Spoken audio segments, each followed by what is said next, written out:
Bonjour à tous. Donc, nous sommes ravis avec Alban qui sera au chat pour cet après-midi de vous retrouver aujourd'hui.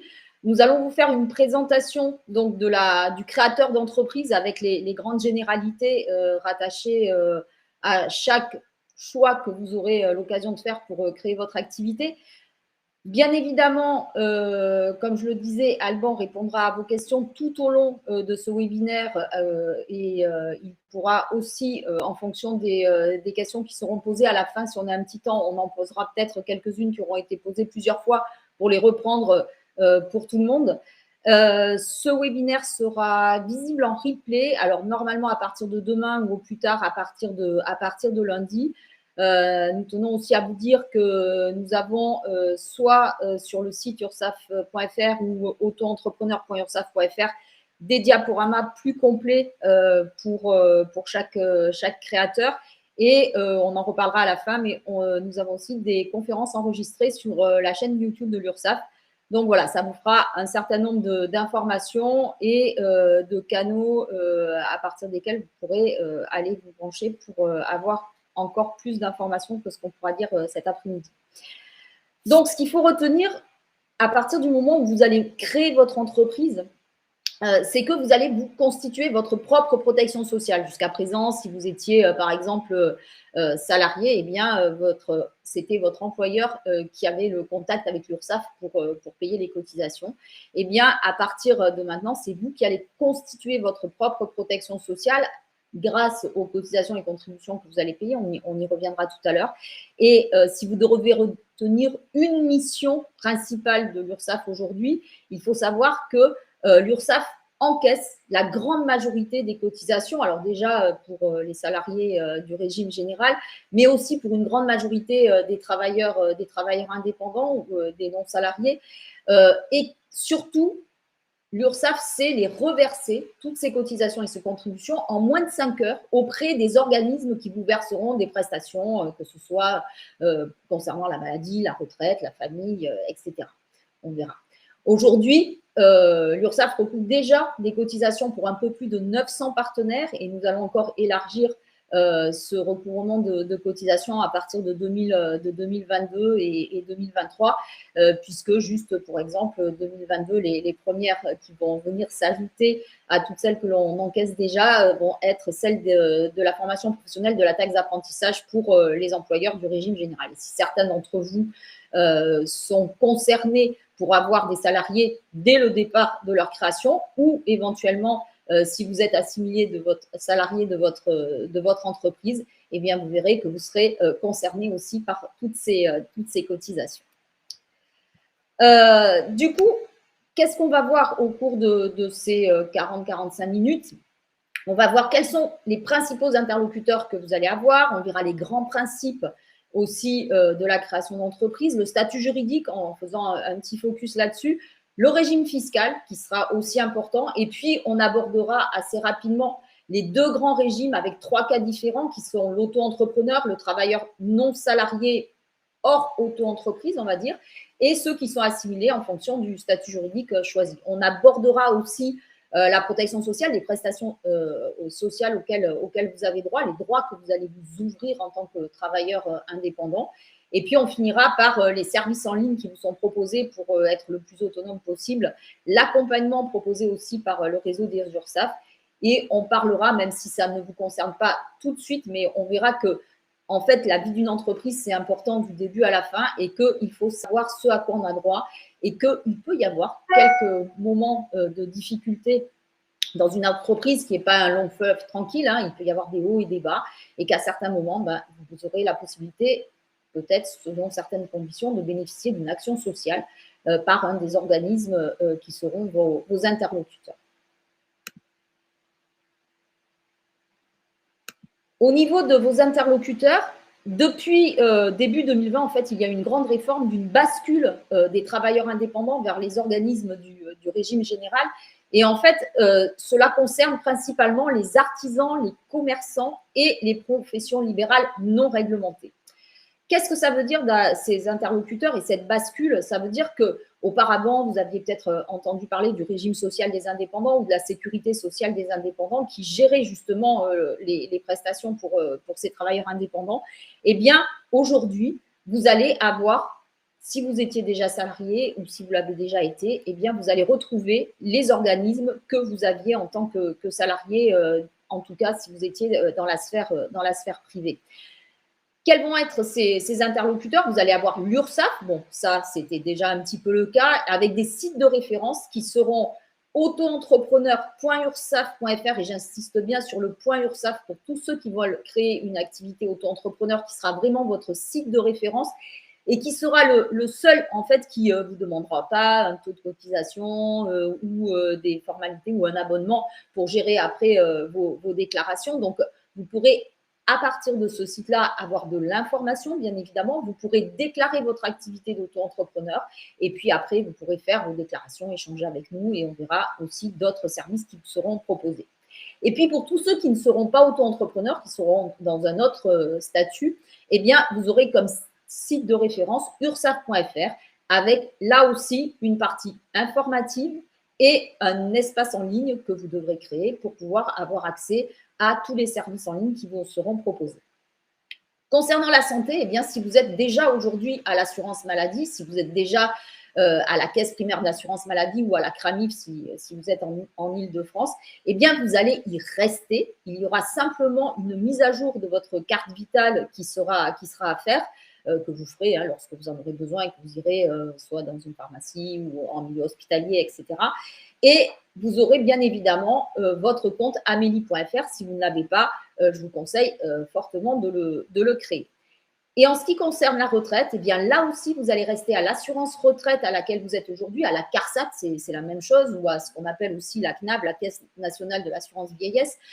Vous allez rester là aussi à cette CARSAT et vous allez peut-être, vous avez beaucoup moins un compte en ligne déjà sur l'assurance-retraite.fr. Pour autant, vraiment, le conseil qu'on peut vous donner, c'est de créer un compte sur l'assurance retraite.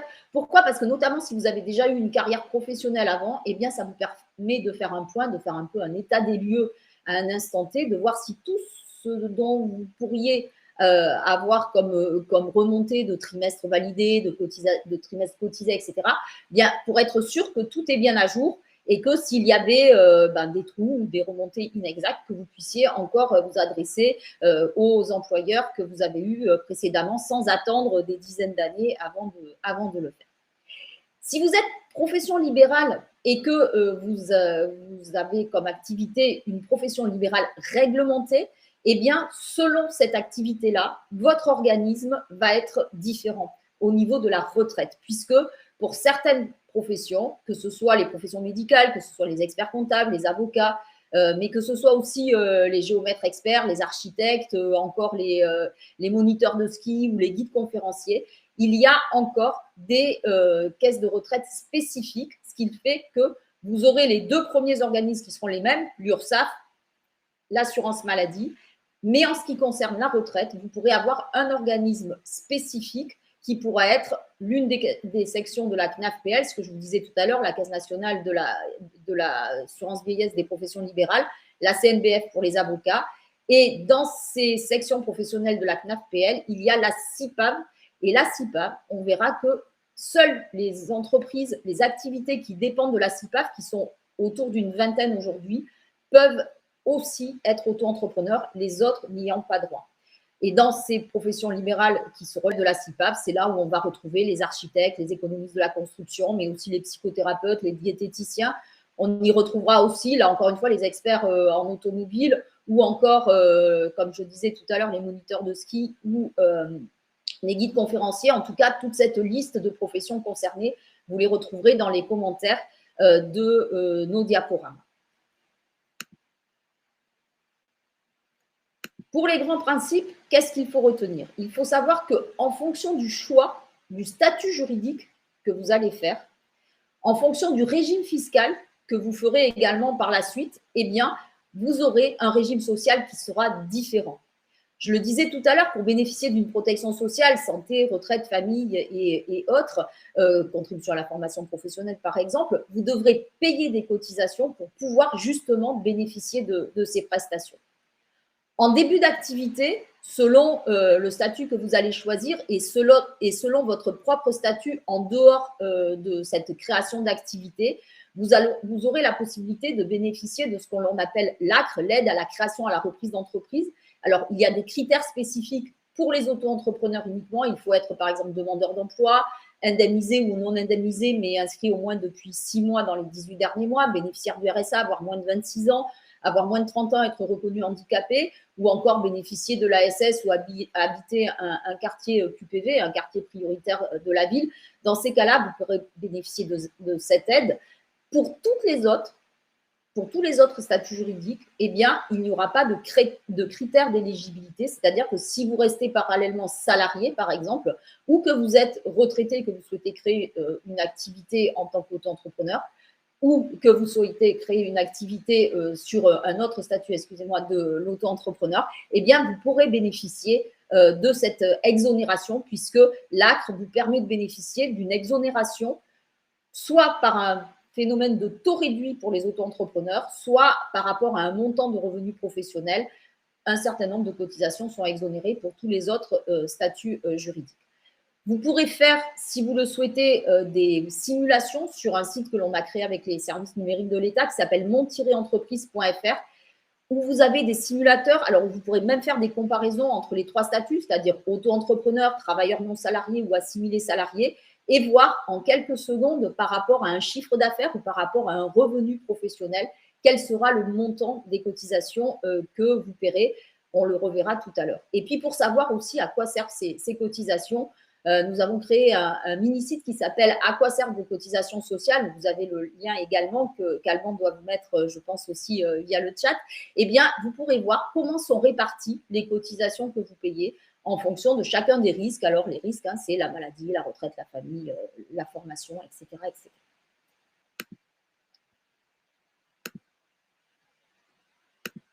Au niveau du statut juridique, donc c'est là, même si dans la création, dans la phase de création de votre entreprise, ça va arriver plutôt vers la fin, il y aura beaucoup de choses à faire avant, on est bien d'accord. Et quel que soit le statut que vous allez choisir, il sera vraiment important de vous faire accompagner, de faire un business plan, de faire une étude de marché, de savoir, de créer votre communication, de définir aussi vos prix de vente, de voir quel sera le modèle économique de votre entreprise, parce que, in fine, l'intérêt aussi, c'est de pouvoir vivre de cette entreprise.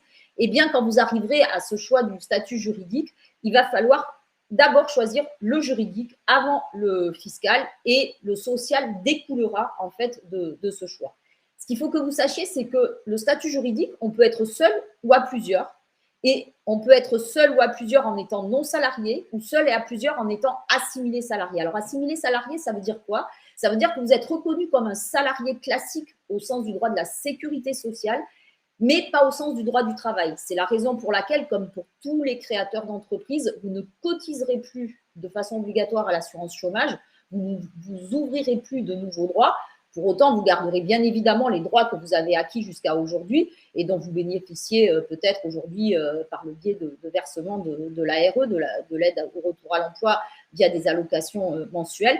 Donc, vous ne cotiserez plus à cette assurance chômage, mais au niveau du droit de la sécurité sociale, vous allez être considéré comme un salarié classique avec exactement les mêmes cotisations que pour un salarié, et je dirais même plus pour un salarié cadre, puisque quel que soit le montant du salaire que vous allez pouvoir vous verser, quelquefois très peu au départ, eh bien, même si ce n'est pas ce que l'on peut imaginer d'un salaire de cadre, dès le départ, vous aurez des cotisations de cadre et on verra qu'elles viennent s'ajouter aux autres cotisations pour compléter la protection sociale de base. Quand on est non salarié, en fait, on aura aussi des cotisations obligatoires. Il y en aura moins. Ce sont des choix qui ont été faits au cours des temps. Et en revanche, vous ne serez jamais considéré, même si votre revenu est très élevé, comme un cadre. Ça veut dire qu'il n'y aura pas de cotisation cadre au sens propre du terme, qui seront appliquées sur votre revenu professionnel. Cela veut dire aussi que comme il y a moins de cotisations, eh bien, si vous voulez atteindre une protection sociale très, très complète, qui est déjà une bonne base de ce fait, il faudra compléter et on verra ce vers quoi il faudra compléter en premier. Alors, les non-salariés, ça sera forcément les entreprises individuelles ou si vous choisissez d'être auto-entrepreneur, eh bien là, il n'y a pas le choix, on est travailleur non salarié. Si on est en entreprise individuelle classique, c'est aussi le cas. En entrepreneur individuel à responsabilité limitée, là aussi, c'est le cas. C'est également le cas quand vous êtes en société, que vous êtes en EURL, puisque vous avez la majorité des parts et que vous êtes considéré comme un gérant majoritaire de cette structure. C'est également le cas quand vous créez une SARL, que vous êtes plusieurs et que vous êtes gérant majoritaire de cette SARL. Soit tout seul, parce que vous avez plus de 50% des parts, soit parce que vous êtes à plusieurs, que vous êtes plusieurs gérants, ce qu'on appelle une cogérance, et donc on va cumuler vos parts, ce qui fait qu'on arrivera à une majorité de parts qui sera supérieure à 50%, et donc l'ensemble des dirigeants seront non salariés. De l'autre côté, pour les assimilés salariés, eh bien, si on est seul, on peut être en SASU, les fameuses sociétés par action simplifiée unipersonnelle, ou les SA ou les SAS, les SAS étant la même chose que la SASU, mais à plusieurs. Eh bien, là, quel que soit le nombre de parts que vous avez, que vous soyez président, directeur général, directeur, eh bien, vous serez tous considérés comme des assimilés salariés. Je passe très rapidement sur le cas de l'EURL, parce que là, c'est plutôt dans le cadre d'investisseurs qui veulent prendre des parts dans une société, qui vont mettre 100% des parts, mais qui vont nommer un gérant qui sera du coup non associé et qui sera de fait assimilé salarié. Et puis, quand on est en SARL, c'est celle où on peut être des deux côtés en fait, eh bien, on pourra très bien, si on est minoritaire ou égalitaire, c'est-à-dire, je prends le cas de deux personnes qui voudraient créer quelque chose avec 50% de parts chacune, mais où il n'y aurait qu'un seul gérant, eh bien, ce gérant et son associé seront considérés comme égalitaires, et bien dans ce cas-là, ils seront aussi assimilés salariés. Là aussi, vous pourrez retrouver un certain nombre d'informations sur mon-entreprise.fr ou sur d'autres sites, bien évidemment, qui peuvent vous apporter de l'information sur les statuts juridiques. Une fois que vous aurez choisi votre statut juridique, eh bien, il y aura un régime fiscal à choisir. Alors, il y en a où on n'a pas le choix.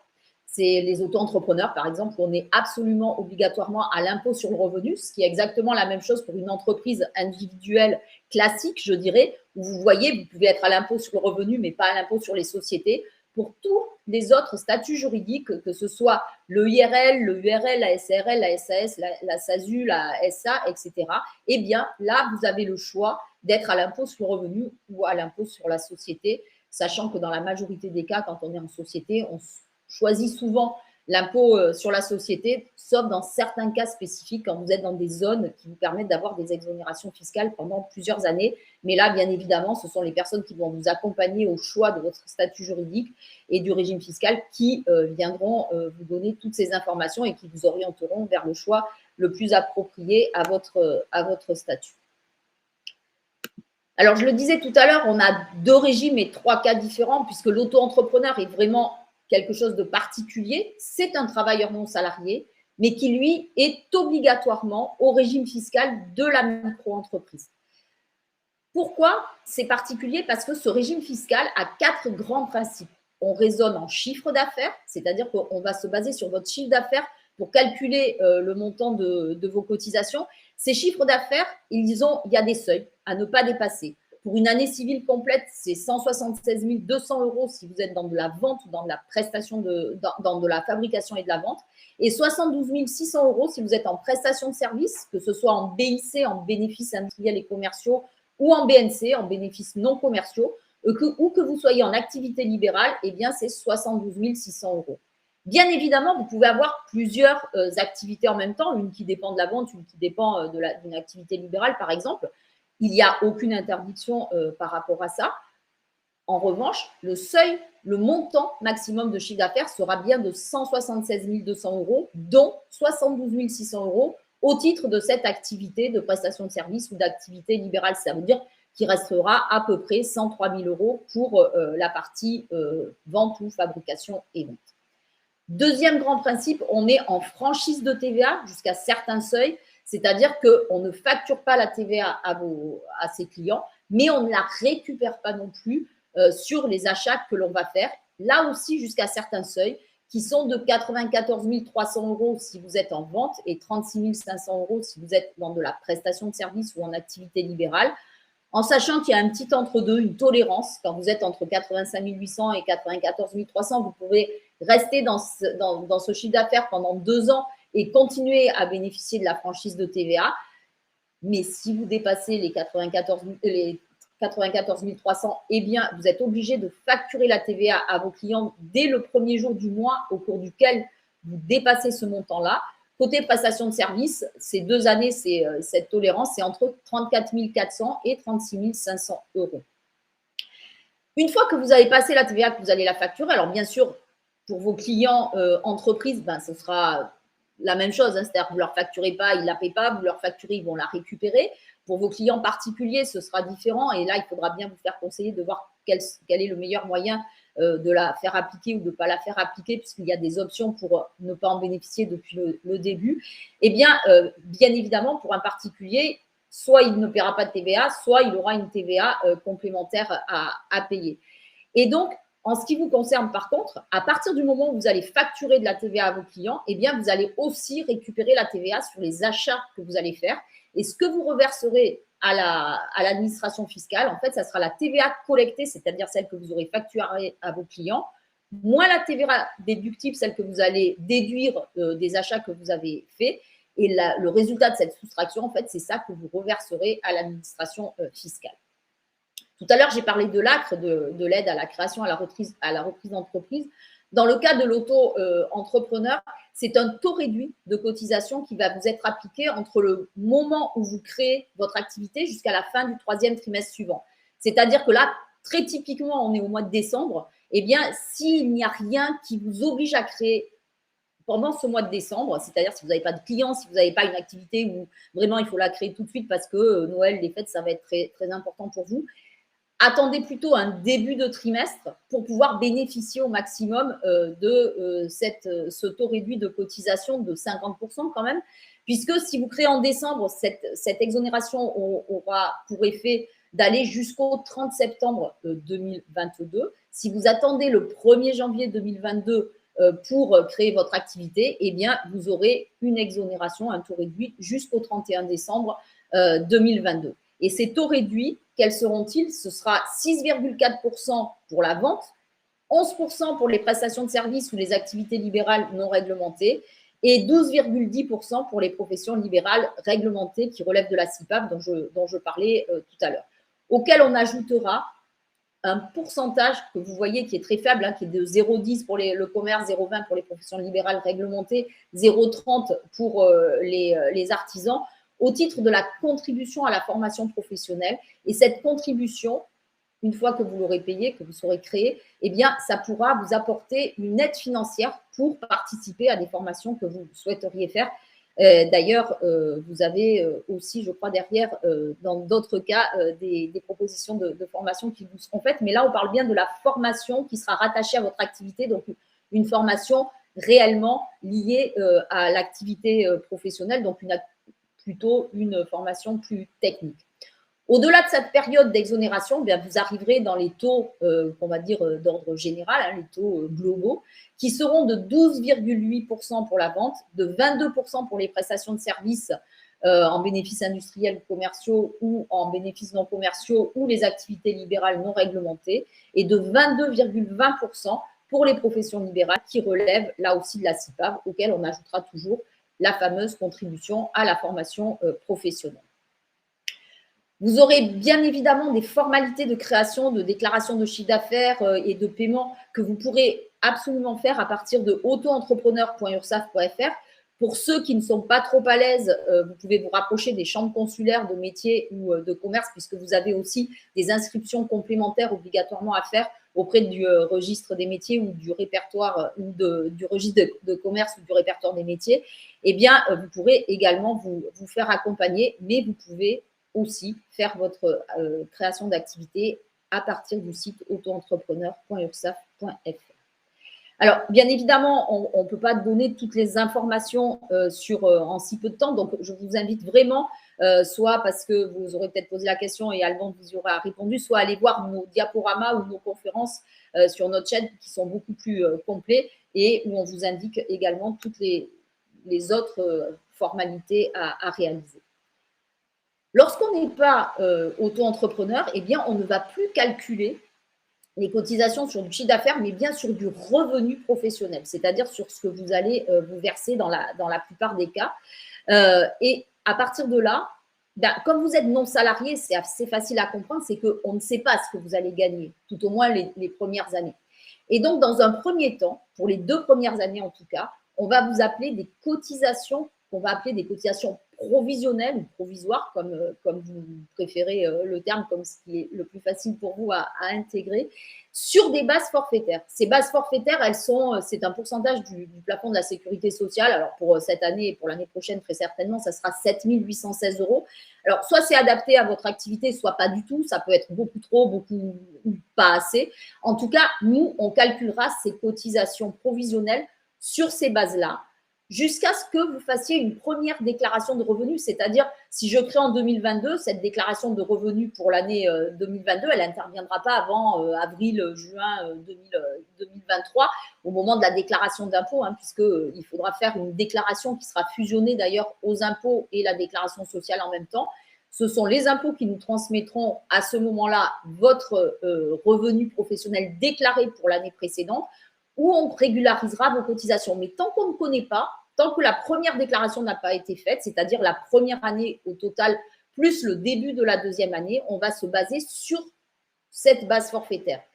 Il n'empêche que si vous pensez que ce n'est pas du tout adapté, vous pouvez absolument y revenir dessus quand vous aurez votre compte en ligne. Si vous êtes en société, que vous décidez de vous verser 0 parce que vous avez des allocations pour l'emploi, bien vous pourrez faire une assemblée générale où vous dites, où vous précisez que le gérant, que le président va avoir 0 de revenus sur cette année. Si vous êtes demandeur d'emploi, il faudra le remettre à Pôle emploi pour bien évidemment pouvoir qu'il puisse ne pas vous déduire des montants aléatoires de revenus hypothétiques que vous auriez. Et pour nous, on vous fera des appels de cotisation minimales, puisque pour les travailleurs non salariés, même si vous gagnez 0, vous avez quand même des cotisations minimales à payer qui sont à peu près de 1 200 €, mais qui vous permettent aussi d'avoir un minimum de prestations sociales, notamment 3 trimestres de retraite, un peu d'invalidité d'essai, des indemnités journalières et aussi la contribution à la formation professionnelle, parce que ce n'est pas parce que l'activité ne fonctionne pas bien que justement on ne doit pas en profiter peut-être pour se former. Pour les autres, une fois que la première année avec l'ACRE, où il y aura là aussi une grande partie d'exonération de cotisation, puisque vous serez à peu près à 1 500 € sur ces 7 816 de base forfaitaire de cotisation à payer, puisqu'on part du principe que là, dans ce cas-là, vous avez l'ACRE, donc on ne calcule pas la première année sur la totalité des cotisations. La deuxième année, on sera toujours sur cette même base forfaitaire, mais sur effectivement à peu près 50% de cotisations à payer. Il y a des cotisations, il y a des prestations que vous devrez prendre en plus parce que ce n'est pas prévu dans l'obligation pour un travailleur non salarié de les avoir dès le début. Et il n'y a jamais d'obligation. Donc, ça sera le cas pour la prévoyance, ça sera le cas, éventuellement, on le verra tout à l'heure, mais pour l'accident du travail, ça sera le cas pour la mutuelle qui n'est pas prévue à la base pour les travailleurs non salariés. Et puis, selon l'option que vous allez choisir, qui sera, ce que je disais tout à l'heure, à l'impôt sur le revenu ou à l'impôt sur la société, eh bien là aussi, le montant de vos cotisations sera différent parce que la base sur laquelle on va le calculer ne sera pas la même. Si on schématise très, très rapidement, il faut savoir qu'à l'impôt sur le revenu, en fait, on va prendre votre chiffre d'affaires, on va déduire vos charges, vos frais de fonctionnement, etc. Ça va faire un bénéfice. On va considérer que le bénéfice de l'entreprise et votre revenu professionnel, même si vous ne vous versez pas la totalité de ce revenu parce que vous voulez garder de la trésorerie, parce que vous voulez garder de l'argent pour investir sur du matériel l'année suivante, etc., etc. Vous avez tout à fait le droit. Néanmoins, on calculera quand même ces cotisations, donc les fameux 50% à peu près, sur ce bénéfice Ensuite, on déduira les cotisations sociales en cours pour arriver à un bénéfice net. Mais vous voyez qu'on est dans ce cas-là, dans l'impôt sur le revenu, on peut très bien payer beaucoup plus de cotisations que ce qu'on s'est versé réellement comme rémunération, puisque vous pouvez très bien décider de plutôt prendre des rémunérations via Pôle emploi ou parce que vous avez un salaire à côté et que vous voulez laisser l'entreprise un petit peu se développer avant de prendre l'argent dans cette société. Ça, c'est l'impôt sur le revenu. Quand on est à l'impôt sur la société, le gros avantage, c'est qu'on est sur le même principe, le chiffre d'affaires, on va déduire les charges, on va déduire les frais, mais la rémunération, votre rémunération, va être considérée comme une charge et on calculera vos cotisations sociales sur la rémunération que vous allez vous verser réellement.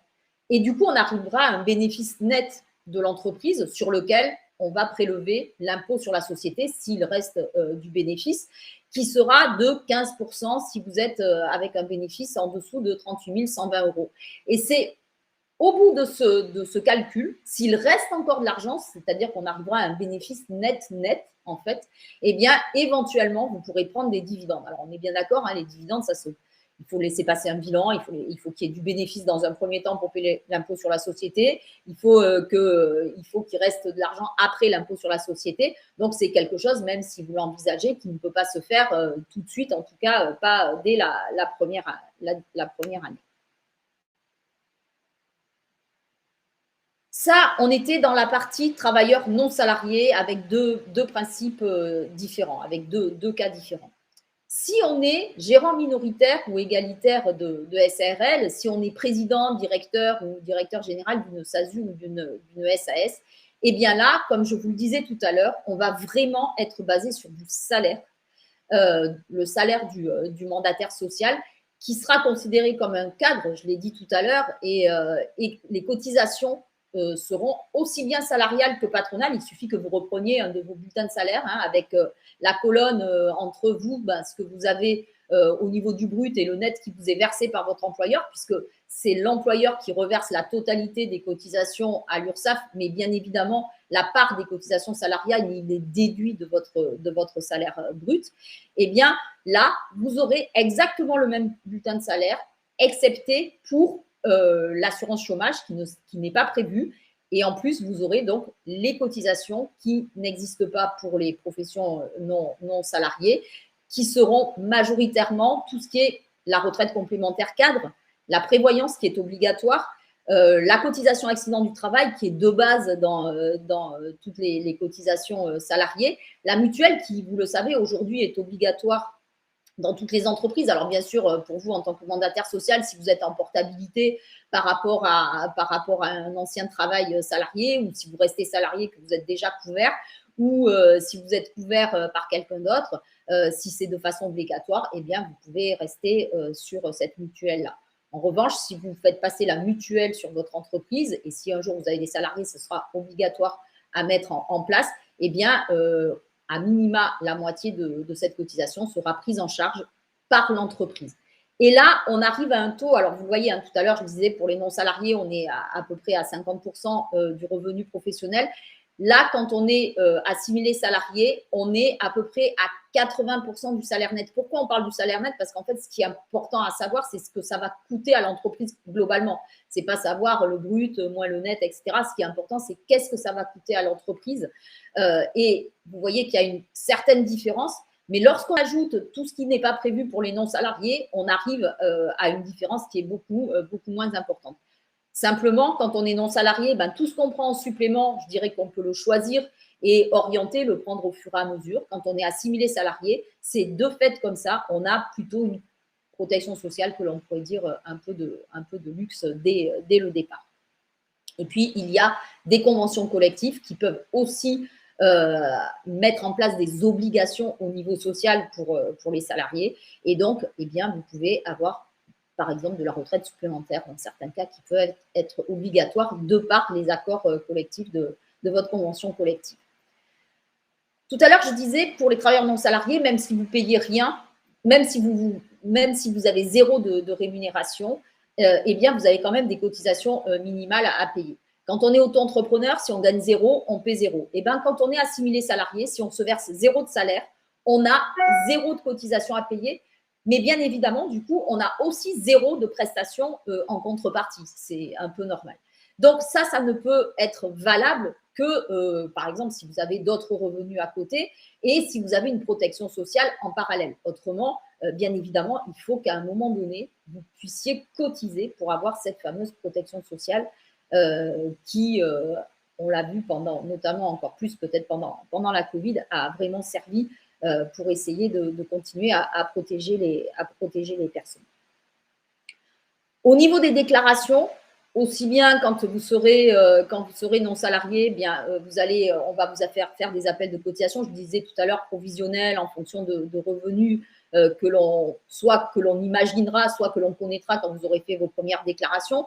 Pour les auto-entrepreneurs, ça sera sur le chiffre d'affaires que vous aurez déclaré. Eh bien, pour les assimilés salariés, il va falloir faire ce que l'on appelle une déclaration sociale nominative, qui est en fait la seule déclaration qui existe aujourd'hui pour les employeurs et qui pourra soit être faite par un expert comptable, un tiers déclarant, une société qui fait de la paie, soit par une offre de service de l'URSSAF qui s'appelle le titre emploi service entreprise, qui en fait est une offre gratuite à travers laquelle votre entreprise va adhérer gratuitement, où il faudra compléter un formulaire pour connaître bien vos coordonnées administratives, etc., le montant du salaire et éventuellement des particularités. Vous pourrez vous en servir aussi éventuellement pour vos salariés. Et à partir ensuite, tous les mois de la déclaration des éléments de rémunération, ce service fera pour vous votre bulletin de paie gratuitement, fera le calcul des cotisations, vous paierez toute la protection sociale à l'URSSAF. L'URSSAF, encore une fois, redistribuera ces cotisations aux organismes concernés pour le versement et l'ouverture des droits, ou les vôtres ou ceux de vos salariés. Et on fera aussi une attestation fiscale pour les salariés, pour la régularisation éventuelle de la déclaration d'impôt. Et on fera des états récapitulatifs mensuels et annuels par grande famille de cotisations pour que vous puissiez les transmettre à la personne qui fera la comptabilité de l'entreprise, puisque nous, on se situe au niveau de la simplification de ces formalités sociales. Alors, bien évidemment, si vous avez un expert comptable, il peut faire la totalité ou il peut faire tout le reste. Il reste beaucoup de choses, tout ce qui est le juridique, le bilan, toutes les publications des bilans également. Et peut-être que sur cette partie-là, vous pouvez rester un petit peu autonome sur ces déclarations. Là encore, je vous incite à aller voir les simulateurs sur monentreprise.fr, où vous pourrez faire soit des simulations, je dirais, assez générales, soit vraiment pouvoir rentrer des données beaucoup plus personnelles et aller beaucoup plus dans le détail.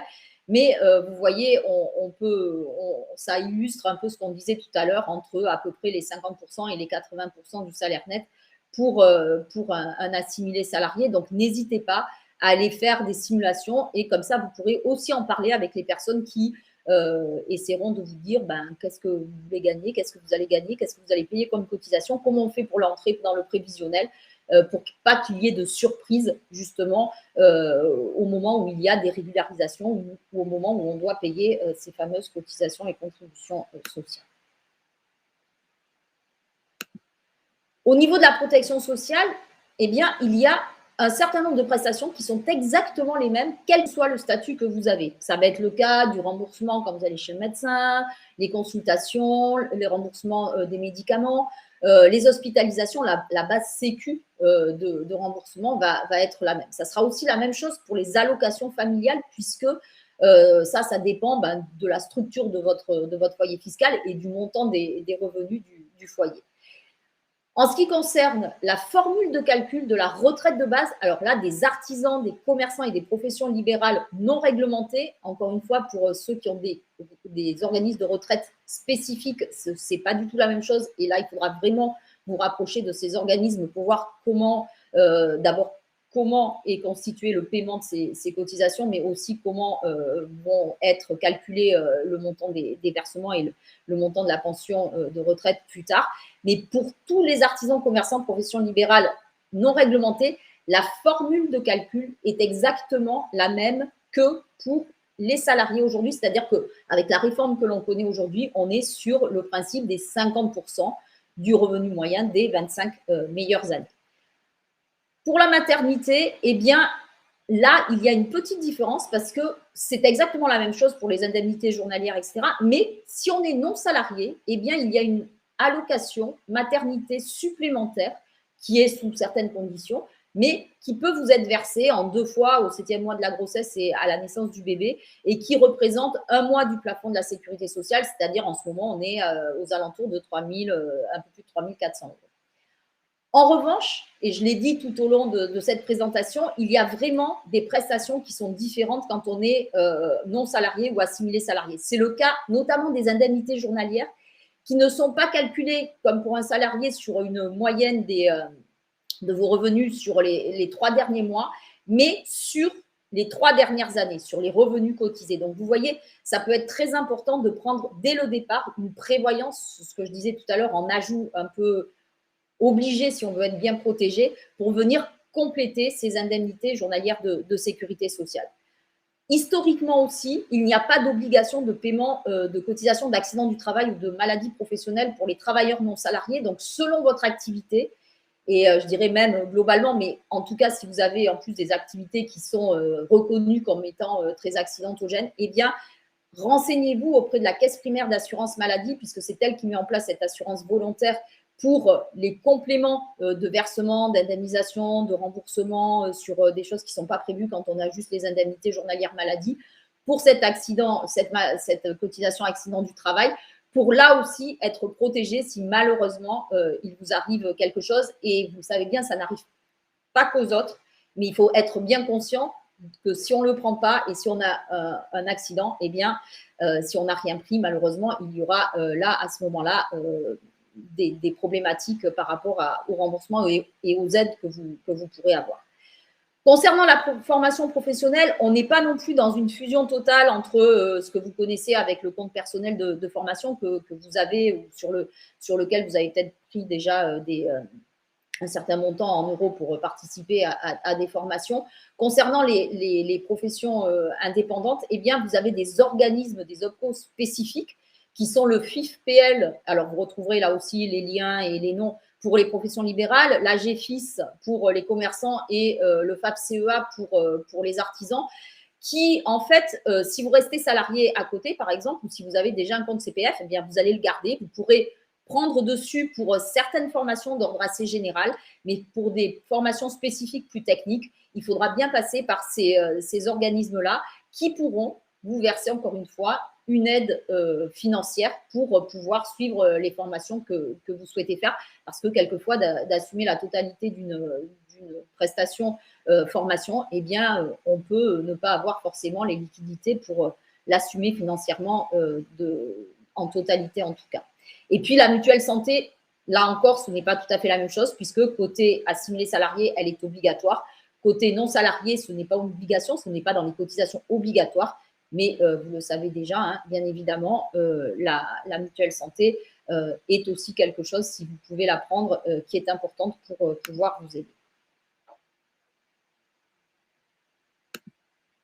Alors, je vous le disais tout à l'heure, quel que soit le statut juridique que vous allez choisir, que vous soyez sur ursaf.fr, que vous soyez sur autoentrepreneur.ursaf.fr, eh bien, vous allez pouvoir avoir un espace en ligne, un compte en ligne, un peu comme un compte bancaire, on va dire, hein, avec l'historique, un tableau de bord, avec des alertes quand vous devez faire vos déclarations, par exemple, pour les auto-entrepreneurs, avec des notifications qui peuvent être mises à disposition si on a des informations à vous transmettre. Vous pourrez faire aussi, j'en ai parlé là aussi, si à certains moments vous avez quelques difficultés à payer la totalité de vos cotisations, mais vous pourrez faire des demandes de délai pour payer en plusieurs fois des cotisations que vous ne pourriez pas payer en une seule fois. Et puis, vous pourrez aussi télécharger des attestations et il y en a une principalement qui est vraiment importante, qui est l'attestation de vigilance qui prouve en fait que vous êtes bien déclaré et que vous êtes à jour de vos cotisations. Et ça, ce sont des attestations qui vous seront demandez très rapidement dès la création de votre entreprise si vous avez affaire à des fournisseurs, si vous avez des partenaires, si vous avez des clients particuliers qui peuvent vous les demander. Oui, ça, dans certains cas, il y a des clients qui peuvent vous le demander, bien évidemment.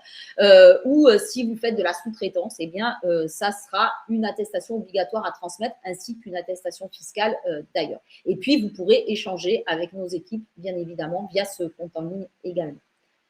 Au niveau de l'accompagnement, eh bien sûr, on participe à des salons comme aujourd'hui pour vous donner déjà de l'information générale. On est là aussi dès que vous avez créé, tout au long de la vie de votre entreprise, pour vous accompagner. Il y a déjà dans certaines régions beaucoup d'accompagnement personnalisé, notamment pour les auto-entrepreneurs, au moins jusqu'à la première déclaration, pour bien valider le dossier, être bien sûr que vous avez choisi les bonnes options, que vous l'avez fait en faisant des simulations. On n'a pas eu le temps d'en parler, mais notamment pour le versement libératoire de l'impôt sur le revenu, par exemple. On va être là pour vous accompagner. On développe beaucoup d'offres de services pour accompagner de façon globale les travailleurs indépendants, y compris quand vous êtes en difficulté. La seule chose qu'il faut vraiment prendre en compte, c'est parce que vous êtes travailleur non salarié, que vous êtes indépendant, que vous avez votre boîte, que vous êtes à votre compte, etc. Tout ça, c'est la même chose. C'est pas pour ça que vous n'avez plus droit à rien. Ce n'est plus vrai, ce n'est pas vrai. Vous devez nous dire si vous avez des difficultés pour qu'on voit si on a des solutions pour vous aider. Et si les solutions ne sont peut-être pas chez vous, eh bien, qu'on puisse vous orienter peut-être vers d'autres organismes qui pourraient vous aider. Ces difficultés, ça peut être divers, hein. Ça peut être ça peut être un problème de santé, ça peut être un problème d'intempérie, ça peut être par exemple des travaux qui sont devant votre magasin pendant 3 ans et il n'y a plus personne qui peut rentrer. Eh bien, il y a des aides sous forme d'aide financière ou de réduction de cotisation qui peuvent intervenir de façon ponctuelle. Bien sûr, ça ne peut pas être pris sur des années et des années, mais il peut y avoir, en tout cas, n'hésitez pas à demander s'il y a des possibilités de vous aider quand vous êtes en difficulté. Et puis, je le disais tout à l'heure, avec cette nouvelle bascule vers le régime général, eh bien, nous avons aussi maintenant pour mission, au-delà de ce qui existe déjà à la Caisse primaire d'assurance maladie ou à la CARSAT, à l'assurance retraite, des actions sanitaires qui sont mises en place pour tout citoyen et pour tout travailleur indépendant également, eh bien, l'URSSAF, pour le compte du Conseil de la protection sociale du travailleur indépendant, peut également mettre en place des aides. Bien sûr, il faudra faire des demandes et c'est pour ça qu'il faut bien nous le dire. Il y aura des formulaires à compléter que l'on pourra bien évidemment instruire et voir si, selon la difficulté que vous avez, eh bien, on peut vous aider à passer ce cap difficile. Pour ceux qui relèvent de la CIPAV, vous aurez également la possibilité de vous rapprocher de votre organisme de retraite qui, lui aussi, pourra vous aider dans certaines situations qui sont des situations que l'on espère les plus courtes possibles, mais malheureusement, encore une fois, ça peut arriver. Et puis, pour finir, avant de passer à une ou deux questions, peut-être, vous nous connaissez peut-être un peu moins sur le volet des réseaux sociaux. Alors, je vous l'ai dit tout à l'heure, on a des sites internet, ursaf.fr, autoentrepreneur.ursaf.fr. Je vous invite vraiment à vous abonner aux lettres d'information qui s'appellent À vos côtés en fonction de votre profil pour pouvoir bénéficier des actualités que l'on transmet et qui peuvent vous intéresser. Eh bien, il y a également la chaîne YouTube de l'URSSAF sur laquelle vous aurez des enregistrements que l'on a fait avec Alban justement pour soit les auto-entrepreneurs spécifiquement, soit tous les autres statuts juridiques. On a un compte Twitter aussi où vous pouvez suivre nos actualités. Si vous n'êtes pas, ça peut être le compte Twitter de l'URSSAF Caisse nationale, mais si vous êtes aussi en région, vous pouvez aussi vous abonner au compte Twitter de votre URSSAF régionale. Et puis, on a un compte LinkedIn, je dirais plus particulièrement sur la partie institutionnelle de notre organisme. Vous pourrez retrouver aussi, si ça vous intéresse, des statistiques, par exemple. Voilà, Alban, avant de clôturer, est-ce qu'il y a des questions peut-être sur lesquelles… Oui, on va essayer de prendre une ou deux questions. Je vais prendre les dernières auxquelles j'ai pas réussi à répondre par chat.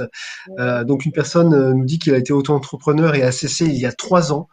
Donc elle pourra récupérer son numéro de tirette. Mais qu'en est-il de l'ACRE? Est-ce que tu peux préciser au niveau de l'ACRE quand… Bien sûr.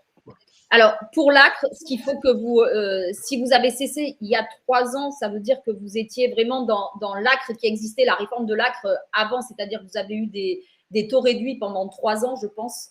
Et du coup, il faut que vous preniez la date de fin de l'ACRE. Vous comptez 3 ans à partir de la date de fin, pas à partir de la date de début. C'est-à-dire que si la date de fin, c'était fin 2018, il faut laisser passer 2019, 2020, 2021. Et effectivement, si vous rentrez dans les critères, à partir de 2022, puisque ça fera, on entamera la 4e année, à ce moment-là, vous pourrez bénéficier à nouveau de l'ACRE.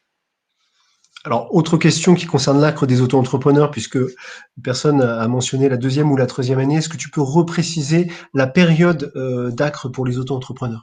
Oui, alors, ce que je disais tout à l'heure, c'est qu'on arrive en fin d'année, c'est-à-dire en fin de trimestre. Quand on crée une activité auto-entrepreneur, l'ACRE va s'appliquer, le taux réduit, jusqu'à la fin du 3e trimestre suivant. C'est-à-dire que si je crée en décembre, qui est la fin du 4e trimestre 2021 en l'occurrence, mon taux réduit de cotisation va s'appliquer jusqu'au 30 septembre, fin du 3e trimestre suivant, 30 septembre 2022. En revanche, si j'attends le 1er janvier, je débute en premier mois de trimestre, et bien là, la fin du 3e trimestre, ça fera bien une année complète, c'est-à-dire que vous aurez un taux réduit sur toute l'année, c'est-à-dire jusqu'au 31 décembre 2022. On va prendre une dernière question. Est-ce que tu peux nous dire quelques mots sur la réforme concernant la disparition ou plutôt la fusion entre l'entreprise individuelle classique et le IRL pour Alors 2022? non, parce que on ne peut rien vous dire tant que les textes ne sont pas passés, parce qu'en fait, on a lu, hein, ça fait partie du plan travailleurs indépendants qui a été présenté. Voilà, pour l'instant, en ce qui nous concerne, on est obligé d'avoir vraiment les textes définitifs pour savoir exactement ce qui va en être, puisqu'il y a des choses qui peuvent être revues jusqu'au dernier moment. Et donc, pour l'instant, je vous conseille peut-être de nous écouter un peu plus tard en 2022, peut-être pas dans les tout premiers jours de janvier si on n'a pas complètement ces informations, puisqu'on n'a pas le temps, en tout cas, de réenregistrer pour le dire. Mais dès qu'on aura des informations, ce sera indiqué, bien évidemment, sur nos sites, ursaf.fr, par exemple, parce que l'auto-entrepreneur ne sera pas concerné de toute façon par cette réforme. Mais là, c'est un petit peu trop tôt. Revenez nous voir en 2022.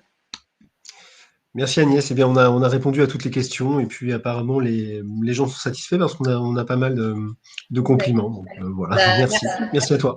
Merci beaucoup Alban pour ta réactivité. Je sais que tu le fais très très bien à chaque fois.